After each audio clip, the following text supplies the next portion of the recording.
आज के समय में एक मानसिक द्वंद्व जो हमारे मस्तिष्क में हमेशा चलता रहता है, कारण है सोशल मीडिया में धर्म और ईश्वर को लेकर ढेर सारी बातें जो बरसों से चली आ रही हमारी ईश्वर पर आस्था, हमारी पुरानी पीढ़ी द्वारा बताए गए निकार पर प्रश्न चिन्ह लगा रहे हैं, उनका उपहास बनाते हैं।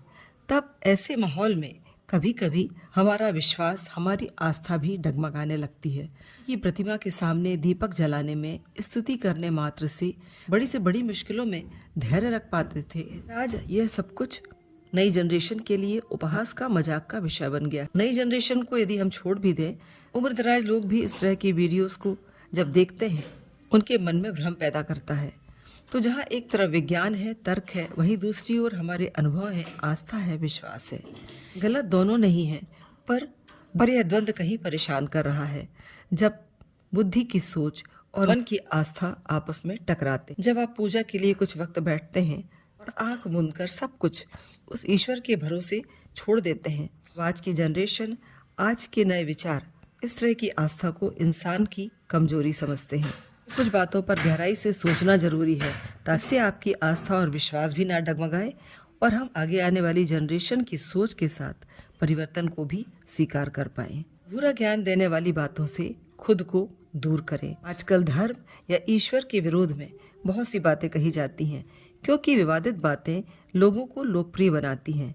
ऐसे लोग बिना शास्त्र या दर्शन की गहराई को समझे केवल सतही बातों को जानकर सवाल उठाते हैं। तो ऐसे में क्या करना चाहिए? अपने विश्वास को अपनी कसौटी पर परखें, ना ही दूसरों को समझाएं, ना किसी के तर्क से को प्रभावित होने दें। आपके लिए ईश्वर क्या है, धर्म क्या है, बस वही जानें।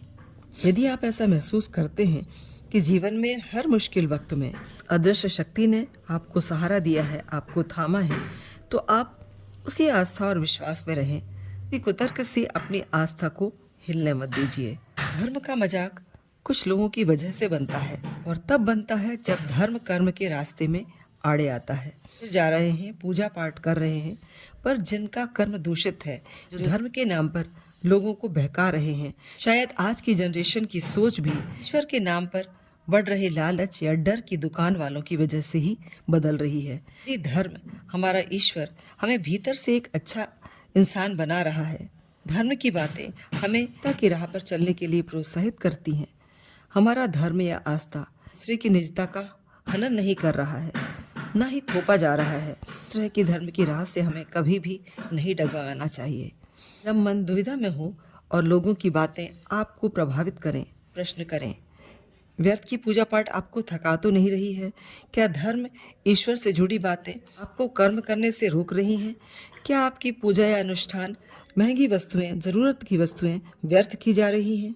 यदि इन बातों पर आज की पीढ़ी या लोगों को ऐतराज है, आप इसमें सुंदर बदलाव करें, क्योंकि धर्म जितना सीधा और सरल होगा, सरलता से अपना लिया जाएगा। में कोई दुविधा या आता है, समझें, उसके बारे में अध्ययन करें, गहराई से जानें। ऐसे दार्शनिकों के बारे में पढ़ें जिन्होंने तर्क और धर्म का अद्भुत समन्वय किया है। नई पीढ़ी के साथ संवाद जरूरी है। नई पीढ़ी गलत नहीं है। धर्म के नाम पर जो कुछ बिक रहा है, जो हो रहा है, उससे बस अशांत है।